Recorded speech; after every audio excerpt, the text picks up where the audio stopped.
찍한다. 한국은행이 돈을 엄청 찍었는데요. 이상하게도 금리가 오르고 있습니다. 돈이 많으면 금리는 내려가는 게 상식이죠. 그런데 지금 한국 경제는 그 상식을 깨고 있습니다. 통화량은 넘치지만 시중에 돈이 잘 돌지 않으면 금리는 오를 수밖에 없습니다.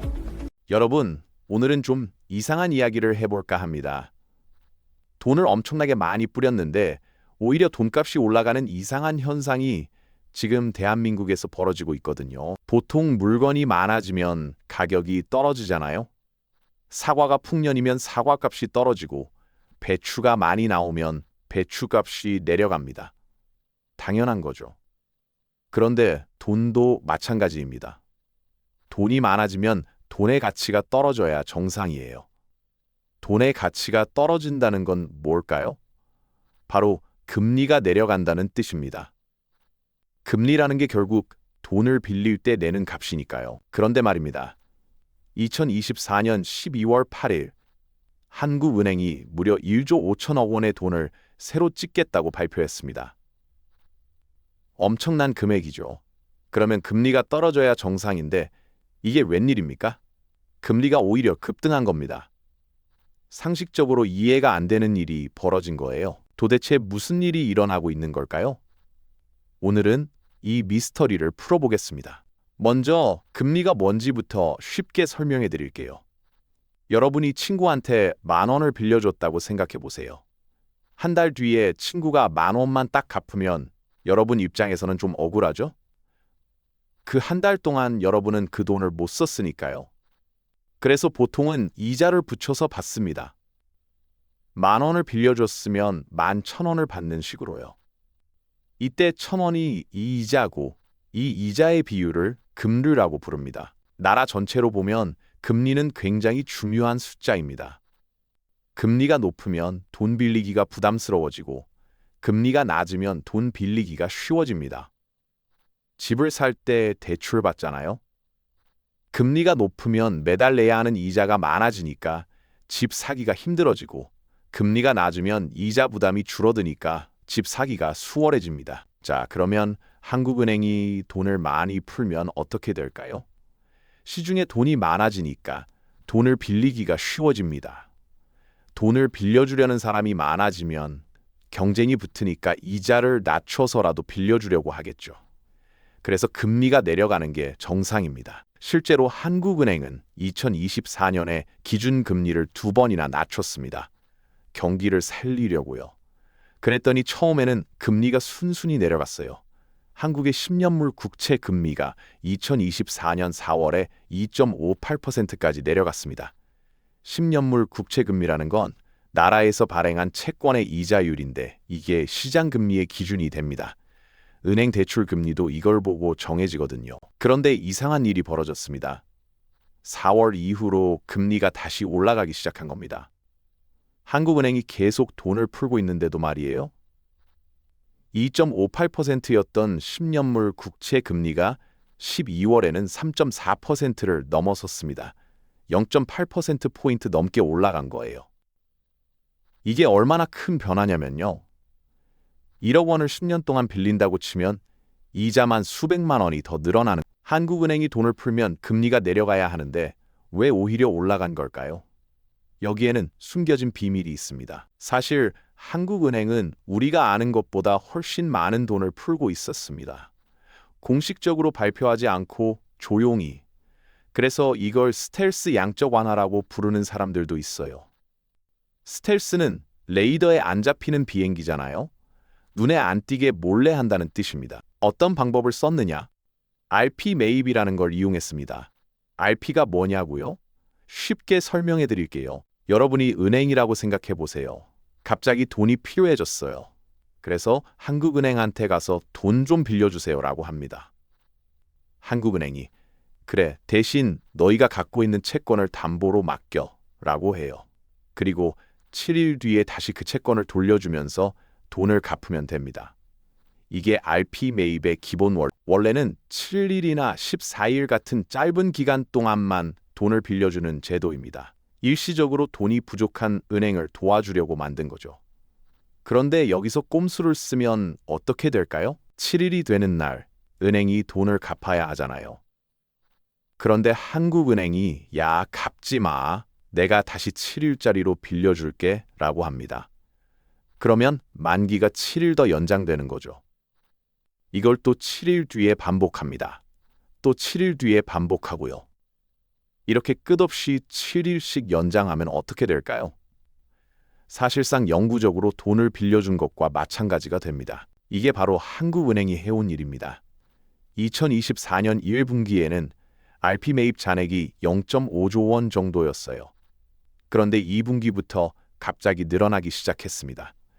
2조 원, 4조 5천억 원, 그리고 4분기에는 6조 5천억 원까지 늘어난 것으로 추정됩니다. 여기에 더해서 한국은행은 12월에 국고채 단순 매입이라는 것도 했습니다. 이건 뭐냐면요. 아까 IP 매입은 그래도 7일이나 14일 뒤에 되파는 조건이 있었잖아요. 그런데 단순 매입은 그냥 사기만 하고 안 파는 겁니다. 다시 말해서 돈을 영구적으로 시장에 푸는 거예요. 이게 1조 5천억 원이었습니다. 자, 이제 숫자 계산을 한번 해볼게요. 경제학에서 통화승수라는 개념이 있습니다. 한국은행이 처음에 돈을 풀면 그 돈이 은행에서 은행으로 돌아다니면서 점점 불어나거든요. 우리나라의 통화승수는 보통 14 정도입니다. RP 매입 잔액 6조 5천억 원에 단순 매입 1조 5천억 원을 더하면 8조 원이에요. 여기에 통화승수 14를 곱하면요. 무려 112조 원입니다. 물론 RP는 단기성이니까 좀 보수적으로 잡아서 10을 곱한다고 해도 80조 원이에요. 한국은행이 조용히 80조 원에서 112조 원 사이의 돈을 시장에 뿌린 셈입니다. 이렇게 어마어마한 돈을 풀었으면 금리가 확 떨어져야 정상이에요. 그런데 왜 금리가 오히려 올랐을까요? 여기서 중요한 포인트가 나옵니다. 외국인 투자자들의 눈입니다. 외국인들이 한국 금융시장을 보고 있거든요. 그런데 한국은행이 이렇게 미친 듯이 돈을 푸는 걸 보면 어떤 생각이 들겠어요? 야, 쟤네 뭔가 문제가 있는 거 아니야? 금융시장에 큰 문제가 생겼으니까 저렇게 돈을 막 뿌리는 거 아니야? 이렇게 의심을 하기 시작한 겁니다. 게다가 돈을 이렇게 많이 풀면 물가가 오를 거라고 예상하겠죠?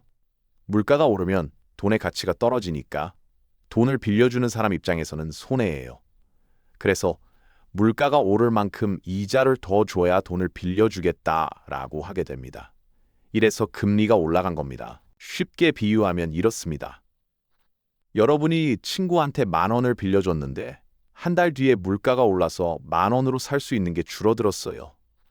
원래 10,000원이면 짜장면 2그릇을 먹을 수 있었는데 이제 1그릇밖에 못 먹게 된 거예요. 그러면 억울하잖아요.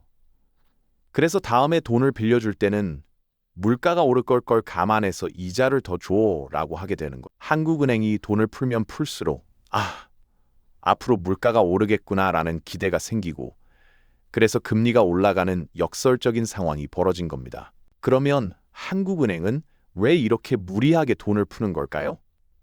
여기에는 깊은 사연이 있습니다. 바로 PF 대출 부실 문제예요. PF 대출이 뭐냐고요? 프로젝트 파이낸싱의 줄임말인데 쉽게 말하면 부동산 개발 사업에 빌려준 돈입니다. 예를 들어 아파트를 지으려면 땅을 사고 설계를 하고 건설을 해야 하잖아요. 이 과정에 돈이 엄청 많이 들어가는데 시행사들이 은행에서 돈을 빌려서 사업을 진행합니다.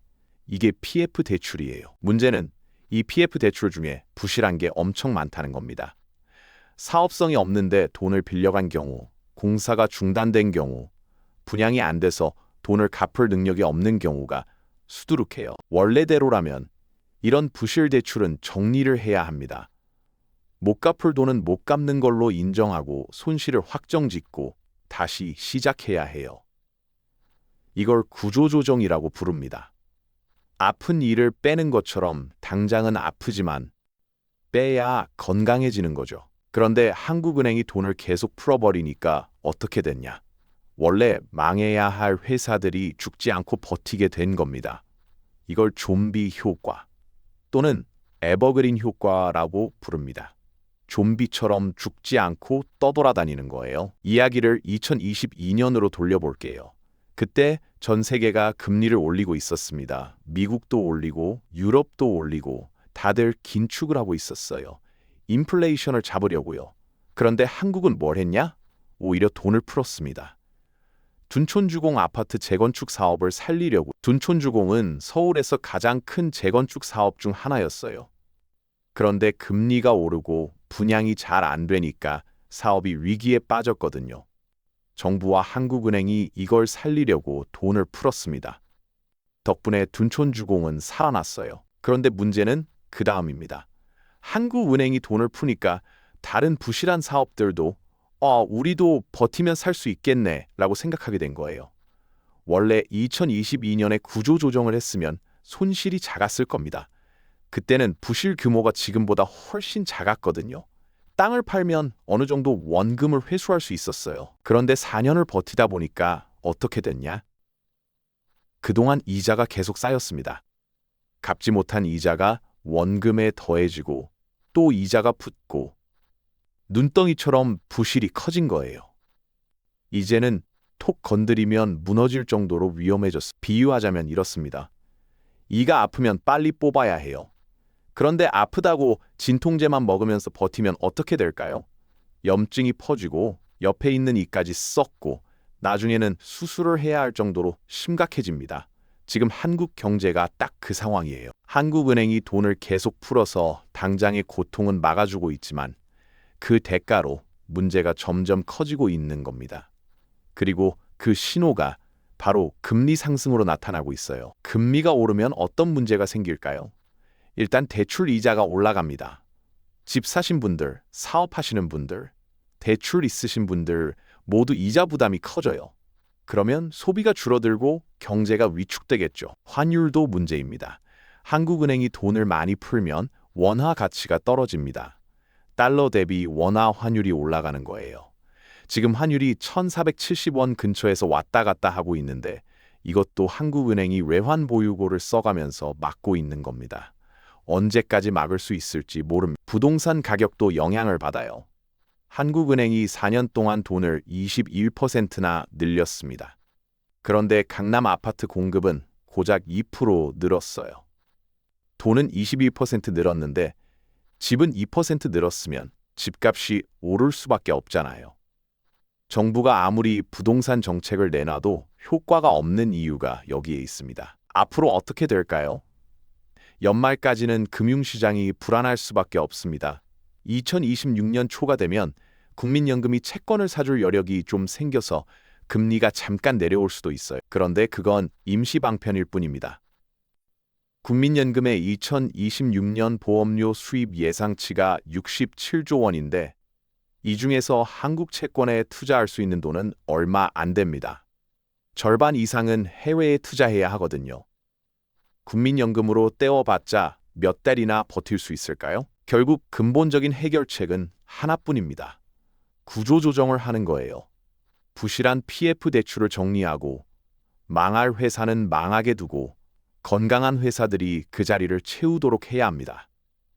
아픈 이를 뽑는 것처럼 당장은 아프겠지만 그래야 경제가 건강해집니다. 2022년에 했으면 훨씬 덜 아팠을 겁니다.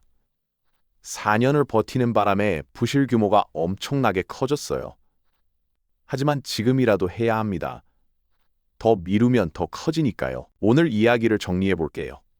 첫째, 한국은행이 RP 매입과 국고채 단순 매입으로 엄청난 돈을 풀고 있습니다. 80조 원에서 112조 원 규모로 추정돼요. 둘째, 그런데도 금리가 오르고 있습니다. 외국인들이 한국 금융시장을 불신하고 물가 상승을 예상하기 때문이에요. 셋째, 이렇게 돈을 푸는 이유는 PF 대출 부실을 덮으려는 거예요. 넷째, 하지만 이건 문제를 키울 뿐입니다. 진통제만 먹으면서 이 뽑는 걸 미루는 것과 같아요. 다섯째, 결국 구조조정을 해야 합니다.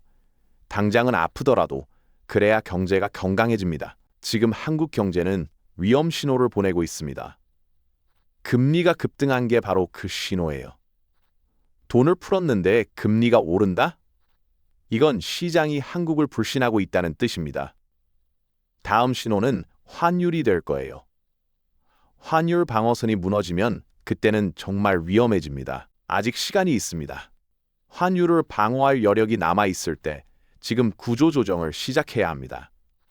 돈만 찍어서 오늘 하루를 막는 방식으로는 몇 달 버티지 못해요. 언젠가는 문제가 수면 위로 드러날 수밖에 없습니다. 여기서 한 가지 더 말씀드리고 싶은 게 있어요. 왜 한국은행은 이런 위험을 감수하면서까지 돈을 푸는 걸까요? 사실 한국은행도 알고 있습니다. 이게 근본적인 해결책이 아니라는 걸요. 2024년 4월 30일 이창용 한국은행 총재가 이런 말을 했습니다. 우리 한국도 선진국 중앙은행이 했던 것처럼 양적 완화를 도입할 수 있을지 고민해야 될 시점입니다. 양적 완화라는 건 중앙은행이 돈을 찍어서 채권을 사주는 정책인데요. 미국이나 유럽 같은 선진국들이 경제 위기 때 썼던 방법이에요. 그런데 이 발언이 나오자마자 비판 여론이 쏟아졌습니다. 왜냐? 한국 원화는 국제 통화가 아니거든요. 달러나 유로는 전 세계 어디서든 쓸 수 있지만 원화는 한국에서만 씁니다. 국제 통화도 아닌 나라가 양적 완화를 흉내내다가 터키나 아르헨티나처럼 통화 가치가 붕괴되는 거 아니냐는 걱정이었죠. 실제로 터키가 좋은 예입니다. 터키는 경제 위기 때 돈을 마구 찍었어요. 그랬더니 터키 리라화 가치가 폭락했습니다. 물가가 치솟고 국민들 생활이 엄청 어려워졌죠. 한국이 그렇게 되면 안 되잖아요. 그래서 한국은행이 공식적으로는 양적 완화를 안 한다고 하면서 뒤에서는 RP 매입 같은 방법으로 슬쩍 비슷한 효과를 내고 있는 겁니다. 공식적으로 양적 완화라고 하면 비판받으니까 다른 이름으로 포장해서 하는 거죠. 그래서 스텔스 양적 완화, 유사 양적 완화라고 부르는 겁니다. 문제는 이렇게 몰래 해도 시장은 다 안다는 거예요. 외국인 투자자들이 바보가 아니거든요. 한국은행이 뭘 하고 있는지 다 지켜보고 있습니다. 그래서 한국 지금 뭔가 이상한데? 라고 의심을 시작한 거고 그게 금리 상승으로 나타난 겁니다. 또 하나 중요한 점이 있어요. 한국은행이 돈을 풀 때 쓰는 이 돈은 굉장히 강력한 힘을 가진 돈입니다. 경제학에서는 이걸 본원 통화 또는 하이 파워드 머니라고 불러요. 고성능 화폐라는 뜻이. 왜 고성능이냐? 한국은행이 처음 찍어낸 돈은 은행 시스템을 돌아다니면서 몇 배로 불어나거든요. 이걸 신용창조라고 합니다. 고등학교 경제 시간에 배우는 개념인데요. 간단히 설명해 드릴게요. 한국은행이 A은행에 100억 원을 줬다고 해봐요. A은행은 이 중에 일부를 남겨두고 나머지를 기업에 대출해 줍니다. 예를 들어 90억 원을 대출해 줬어요. 이 기업이 그 돈으로 물건을 사고 물건 판 회사가 그 돈을 B은행에 넣어요. B은행도 일부를 남기고 대출해 줍니다. 이런 식으로 돈이 은행에서 은행으로 돌면서 계속 늘어나는 거예요. 그래서 한국은행이 처음에 8조 원을 풀면 실제로 시중에 도는 돈은 80조 원에서 112조 원까지 늘어날 수 있는 겁니다. 엄청난 힘이죠? 이런 강력한 돈을 계속 풀면 부작용이 당연히 생깁니다. 첫째, 환율이 오릅니다. 원화를 많이 찍으면 원화 가치가 떨어지니까요. 둘째, 부동산 가격이 오릅니다. 돈이 많아지면 그 돈이 부동산으로 몰리거든요. 셋째, 물가가 오릅니다. 돈이 많아지면 물건값이 올라가는 건 당연한 이치예요. 지금 한국은행이 하고 있는 건 마치 신용카드 돌려막기와 비슷합니다.